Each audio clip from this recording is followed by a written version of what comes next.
pertanian. Dewan Juri yang terhormat, pada posisi perdebatan kali ini yakni Dewan ini percaya bahwa inisiatif swasta lebih baik dalam mewujudkan aksesibilitas kesehatan mulut daripada pemerintah.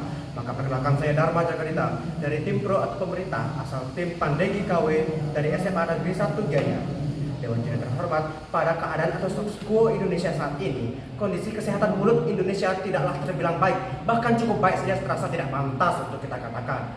Marilah kita melirik data oleh Kemenkes yang menyatakan bahwa setengah atau setidaknya sekitar 57% masyarakat Indonesia menderita penyakit yang menyerang kesehatan mulut dan gigi. Seperti contohnya adalah karies, gigi berlubang, karang gigi, dan sebagainya. Apa yang sebenarnya perlu kita salahkan di sini? Apakah pemerintah? Inilah musim perdebatan kita kali ini, Dewan Juri yang terhormat. Bersama-sama marilah kita melihat fakta lapangan yang saat ini terjadi. Salah satunya adalah bagaimana persebaran dokter gigi yang tidak merata dan justru tersentralisasi pada Pulau Jawa, yakni berskala 1 berbanding 2000, hampir mendekati standar WHO yaitu 1 berbanding 1000. Tetapi ironisnya, bagaimana dengan daerah-daerah di luar Pulau Jawa dan daerah-daerah 3T? Sangat-sangat berbanding terbalik, bahkan jauh terbanting dari angka itu, Dewan Juri yang terhormat. Dari sini saja kita sudah bisa melihat bagaimana inisiatif pemerintah dalam mewujudkan aksesibilitas kesehatan mulut. Sekarang mari kita bandingkan dengan inisiatif swasta. Walaupun selalu dicap atau dilabeli dengan meraup keuntungan, kenyataannya swasta selalu mengedepankan kepercayaan customer dengan senantiasa mengedepankan kualitas secara efektif dan tentu saja kuantitas mereka. Mari kita ambil contoh dari Unilever yang juga memproduksi produk-produk kesehatan gigi dan sebagainya. Perlu kalian ketahui bahwa Unilever juga termasuk dalam kategori swasta. Mereka selalu mengedepankan inovasi dan memperbesar probabilitas akses ke produk kesehatan gigi dan mulut mereka tanpa terkecuali. Bahkan daerah-daerah di Indonesia pun juga mereka coba untuk mereka raup atau mereka raih. Dewan Juri yang terhormat, saya yakini saat ini muncul pertanyaan di benak Anda. Apakah aksesibilitas itu hanya terdapat pada seberapa mungkin atau seberapa mudah seorang atau masyarakat sebenarnya mengakses atau pergi ke suatu klinik kesehatan gigi dan mulut terdekat? Jawabannya tentu saja tidak. Pada konteks ini atau pada musim perdebatan kali ini, aksesibilitas juga terpaut pada akses ke infrastruktur, kelayanan kesehatan gigi dan mulut, dan juga ke produk gigi dan mulut dan sebagainya. Oleh karena itu, secara tegas, lugas, dan juga mantap, inisiatif swasta sangat membantu dalam meningkatkan aksesibilitas pelayanan kesehatan mulut. Mereka bersifat visioner atau berpandangan visioner, yaitu selalu mencari peluang sekecil apapun itu untuk memperluas distribusi mereka. Walaupun memang pada akhirnya terpaut pada keuntungan, namun dengan cara selalu mencari peluang sekecil apapun ini, pihak swasta secara tidak langsung meningkatkan aksesibilitas mereka terkait dengan inovasi-inovasi layanan kesehatan gigi. Selain itu, perlu diketahui juga bahwa inovasi-inovasi kesehatan gigi dan mulut yang saat ini kita gunakan juga terpaut pada kontribusi swasta. Jadi tidak hanya terpaut pada kontribusi pemerintah semata. Contoh konkretnya cukup kita lihat seperti produk-produk Unilever, seperti pasta gigi berlabel Pepsodent yang sudah selama ini kita gunakan. Ukuran reguler saja mampu dimanfaatkan satu kartu keluarga selama kurang lebih 30 hari. Sekali lagi, satu kartu keluarga selama kurang lebih 30 hari. Dan harganya pun masih terjangkau, Dewan Juri terhormat. Harganya itu masih dalam kisaran 10.000 sampai 20.000 tergantung pada kondisi provinsi saat itu. Selain itu, produk seperti pemutih gigi, karet behel, layanan klinik, dan sebagainya juga telah ditemukan dan dikembangkan oleh pihak swasta. Apabila saat ini dengan segala argumentasi yang telah saya katakan, Anda tetap tidak percaya atau tidak meyakini dengan ucapan saya, marilah bersihkan kacamata berpikir Anda dan lihat bagaimana inisiatif swasta terbesar saat ini. Bahkan Dewan Juri terhormat, fakta ironisnya adalah Halodoc yang selama ini kita gunakan dan juga Pokemon Smile, yaitu aplikasi yang menuntun cara menyikat gigi yang benar, pun ditemukan dan dikembangkan oleh pihak swasta, bukan pihak pemerintah. Perlu Anda ketahui bahwa saat ini cara kita menyikat gigi itu kurang lebih salah, Dewan Juri terhormat. Oleh karena itu, pihak swasta menciptakan yang namanya Pokemon Smile. Ini sangat-sangat membantu kita dalam kehidupan sehari-hari. Dengan segala argumentasi dan fakta lapangan saat ini, dapat disimpulkan bahwa saya ataupun kami tetap berpihak pada tim pro. Demikian yang bisa saya sampaikan. Terima kasih. Baik, pidato akan saya mulai dalam 3, 2, 1. Juri dalam mosi perdebatan kali ini, yaitu Dewan ini percaya bahwa inisiatif swasta lebih baik dalam mewujudkan aksesibilitas hutan mulut daripada pemerintah. Saya Kesawan India dari tim Pandai KW, asal sekolah SMA Negeri 1 Gianyar, sangat setuju dalam mosi perdebatan kita kali ini, yang dimana saya akan menjelaskan secara lebih spesifik mengapa kami bisa setuju dalam mosi perdebatan kali ini. Juri, perlu kita sadari bahwa beban pembuktian dalam mosi kita kali ini adalah Dewan ini percaya, sehingga beban pembuktiannya adalah bagaimana kami atau tim kami itu bisa memberikan pembuktian bahwasanya inisiatif swasta itu lebih baik daripada pemerintah dalam hal aksesibilitas produk dan lain sebagainya yang berhubungan dengan layanan kesehatan. Sehingga juri, mari kita ambil dari dasar-dasar yang terlebih dahulu. Mari kita bahas terlebih dahulu apa saja aksesibilitas yang diberikan oleh pemerintah dan apa saja aksesibilitas yang diberikan oleh swasta. Mari kita mulai dari yang diberikan oleh pemerintah terlebih dahulu, yaitu yang pertama, adanya aksesibilitas infrastruktur kesehatan mulut seperti pendidikan dokter gigi, rumah sakit, puskesmas, klinik, dan lain sebagainya. Namun perlu kita sadari juri, bahwasanya berdasarkan data dari Kemenkes tahun 2020, yang dimana dari 10.000 puskesmas yang ada di Indonesia, sebanyak 4.000 puskesmas yang ada di Indonesia itu kekurangan dokter gigi di layanan kesehatan mulut mereka. Lalu yang kedua, mari kita ambil dari aksesibilitas kebijakan asuransi dan juga seperti asuransi kesehatan mulut seperti BPJS Kesehatan dan sebagainya. Mari kita bahas dari sana terlebih dahulu juri. Mari kita lihat bahwasanya aksesibilitas yang diberikan oleh pemerintah terhadap BPJS Kesehatan, terhadap kesehatan gigi dan mulut itu justru masih sangat minim diberikan oleh pemerintah karena tidak menanggung 100% dari layanan kesehatan mulut itu sendiri. Lalu yang kedua, mari kita bahas tentang aksesibilitas yang diberikan oleh pihak swasta itu sendiri, yaitu yang pertama, mereka memberikan infrastruktur kesehatan mulut seperti pendidikan dokter gigi seperti di universitas swasta. Lalu yang kedua adalah adanya klinik yang berisikan dokter gigi yang sudah terampil dan juga profesional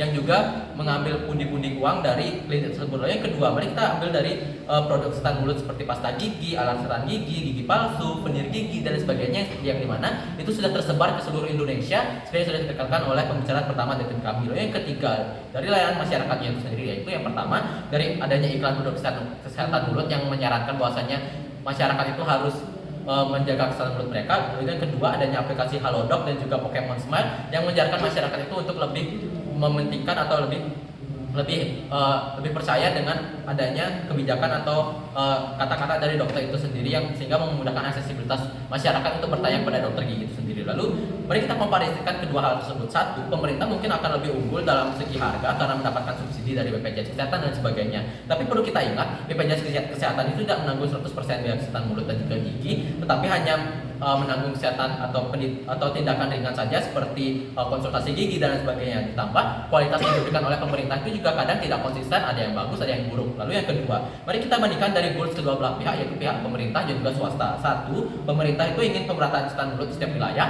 sedangkan swasta itu cenderung untuk mencari pundi-pundi rupiah atau mencari keuntungan. Tapi mengapa pada akhirnya kami menyatakan bahwasanya swasta itu akan lebih baik pada akhirnya? Satu, swasta itu memang mencari keuntungan, tapi perlu kita ingat lagi bahwasanya mereka itu akan cenderung menjaga kualitas mereka agar di atas standar dari Indonesia, yang dimana hal itu disebabkan karena mereka ingin pemerintah atau masyarakat itu sendiri dapat membeli produk mereka dengan harga yang lebih terjangkau dan juga dapat percaya dengan produk mereka. Lalu yang kedua, swasta itu memiliki prinsip untuk memperluas wilayah pendapatan mereka itu sendiri, dan di mana mereka itu akan lebih mengambil alih atau lebih mencari mana tempat-tempat yang masih kekurangan adanya akses layanan kesehatan gigi, sehingga mereka bisa masuk ke sana dan pada akhirnya mereka itu bisa menciptakan aksesibilitas pada masyarakat di daerah terpelosok, di mana itulah yang tidak bisa dilakukan oleh pemerintah kita saat ini. Lalu yang ketiga, pemerintah itu memang memiliki goals untuk pemerataan layanan kesehatan mulut dan gigi. Tapi mari kita lihat situasi status quo kita saat ini, yaitu yang pertama, persebaran dokter gigi di Indonesia itu mayoritas masih tersentralisasi di Jawa, terutama di Jawa Barat, yang mana itu menyebabkan berdasarkan data Kemenkes tahun 2020, yaitu 56,7% masyarakat Indonesia itu masih mengalami masalah kesehatan gigi dan juga mulut seperti yang dikatakan oleh pembicara pertama dari tim kami, sehingga goals dari pemerintah itu di sini akan lebih sulit untuk menciptakan aksesibilitas dibandingkan swasta karena memang kebijakan dari pemerintah itu masih kurang dalam menciptakan aksesibilitas itu sendiri. Lalu yang keempat, pemerintah itu punya birokrasi yang sangat rumit sehingga membuka layanan kesehatan mulut dan juga gigi itu kan lebih sulit dibandingkan pihak swasta karena yang pertama adanya masalah anggaran dan juga yang kedua masalahnya kebijakan. Sehingga disinilah swasta itu bisa masuk mengisi kekosongan dari pemerintah khususnya di daerah 3T, sehingga aksesibilitas dari masyarakat dari wilayah 3T itu akan terjangkau oleh pihak swasta itu sendiri, sehingga aksesibilitas yang dimiliki oleh swasta itu kan lebih baik dari pemerintah. Sehingga dengan ini kami dapat membuktikan apa beban pembuktian dari mosi kita kali ini, yang dimana kami bangga menjadi tim pro.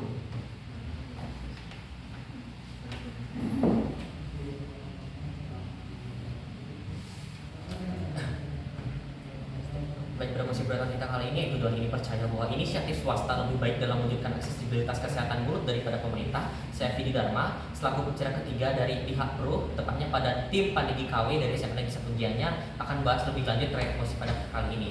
Juri, perlu dipahami pada akhirnya pada posisi kita kali ini kita akan membahas beberapa hal utama. Salah satunya yaitu adalah latar belakang dari swasta dan bagaimana pemerintah ada di posisi ini. Kedua, komparasi antara kedua hal tersebut. Kita mulai dari yang pertama, yaitu latar belakang dari pihak swasta, yang mana pada akhirnya bagaimana pihak swasta memiliki inisiatif dibandingkan dengan pemerintah, atau pihak swasta lebih menguntungkan dibandingkan pihak pemerintah. Satu, kita harus tahu prinsip dari pihak swasta itu kayak gimana. Swasta memiliki prinsip untuk memperoleh keuntungan dalam segala aktivitasnya, sehingga secara nggak langsung mereka harus mampu mengambil pasar masyarakat Indonesia dalam hal menjaga kesehatan mulut. Ini terbukti dengan munculnya produk-produk kesehatan mulut di seluruh masyarakat, seperti misalnya pasta gigi, sikat gigi, veneer, atau bahkan gigi palsu.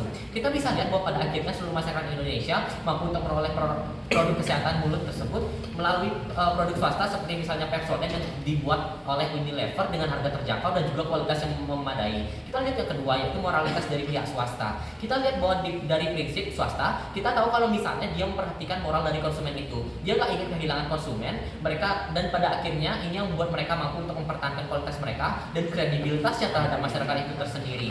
Dua, bagaimana sikap pemerintah terhadap hal tersebut? Pemerintah udah bantu juga kok dalam membangun infrastruktur kesehatan mulut melalui satu program pemerintah atau kebijakan pemerintah. Pemerintah memberikan produk kesehatan mulut yang mendasar, yaitu berasal dari birokrasi seperti misalnya BPJS, yang mana semua orang setidaknya harus memiliki untuk membantu dalam perawatan. Dan yang kedua yaitu infrastruktur. Nggak bisa dipungkiri pemerintah cukup membantu dalam membangun infrastruktur kesehatan gigi dan mulut seperti misalnya rumah sakit, klinik, dan puskesmas yang in the end itu tersebar di seluruh negeri. Tapi sebelum itu, coba kita lihat bagaimana prinsip pemerintah ini yang pada akhirnya kami percaya bahwa pemerintah itu menginginkan percepatan pemerataan kesehatan gigi dan mulut. Namun kenapa pada akhirnya berdasarkan mosi ini yang paling utama adalah aksesibilitas atau kemudahan aksesnya, bukan yang dimaksud oleh pemerintah. Coba kita komparasi kedua hal ini. Satu, dari akses kesehatan, kita nggak usah jauh-jauh, kita coba lihat status quo yang ada, yang mana persebaran rumah sakit atau dokter gigi yang ada di Indonesia masih terlalu tersentralisasi di wilayah Jawa dan juga masih terlalu eksklusif bagi orang-orang menengah ke atas. Ini membuat orang-orang di luar Jawa atau orang-orang yang menengah ke bawah bahkan masih memiliki kesulitan untuk mengakses suatu layanan kesehatan gigi. Di sini swasta masuk dan memberikan solusi berupa produk kesehatan mulut yang cukup fundamental pada akhirnya bagi masyarakat, seperti misalnya pasta gigi ataupun sikat gigi. Ini menjadi bukti bahwa pada akhirnya swasta mampu menciptakan keadaan mulut yang sehat bagi masyarakat Indonesia yang secara fundamental, yaitu melalui menjaga kesehatan mulut. Kedua, birokrasi atau produk instansi.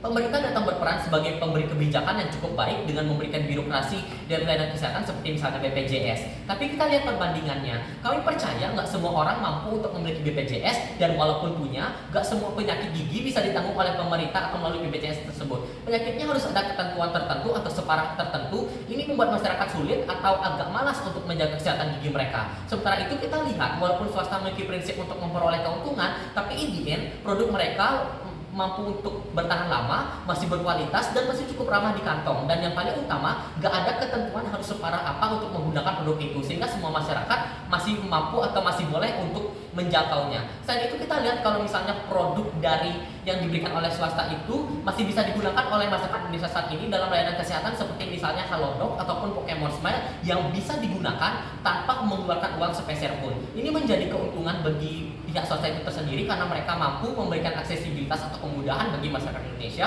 terutama dalam menjaga kesehatan gigi dan mulut. Lalu apa justifikasinya atau apa konklusinya? Satu, aksesibilitas masyarakat bisa tercapai melalui kesehatan mulut. Aksesibilitas kesehatan masyarakat Indonesia bisa tercapai melalui adanya pihak swasta karena hampir semua layer masyarakat mampu untuk memperolehnya, baik itu masyarakat menengah ke bawah, menengah ke atas, atau masyarakat ke atas sekalipun masih bisa untuk menggunakan produk-produk dari pihak swasta. Dua, paradigma masyarakat akan berada di sisi swasta karena mereka percaya produk-produk yang mereka ciptakan in the end inisiatif swasta akan justru lebih baik dibandingkan apa yang diberikan oleh pemerintah. In the end kami sudah mampu untuk membuktikan bahwa inisiatif swasta justru lebih baik daripada pemerintah yang dalam mewujudkan aksesibilitas kesehatan mulut. Dari argumentasi yang telah disampaikan oleh pembicara pertama, pembicara kedua, dan pembicara ketiga kami, saya bisa menyimpulkan bahwa kami mampu untuk memberikan bagaimana pada akhirnya pihak swasta mampu memberikan inisiatif yang lebih baik dibandingkan dengan adanya pihak pemerintah yang kami rasa tidak bisa memberikan aksesibilitas bagi masyarakat Indonesia untuk memperoleh kesehatan mulut yang ada di Indonesia, sehingga pada akhirnya kami bangga menjadi pihak proposisi.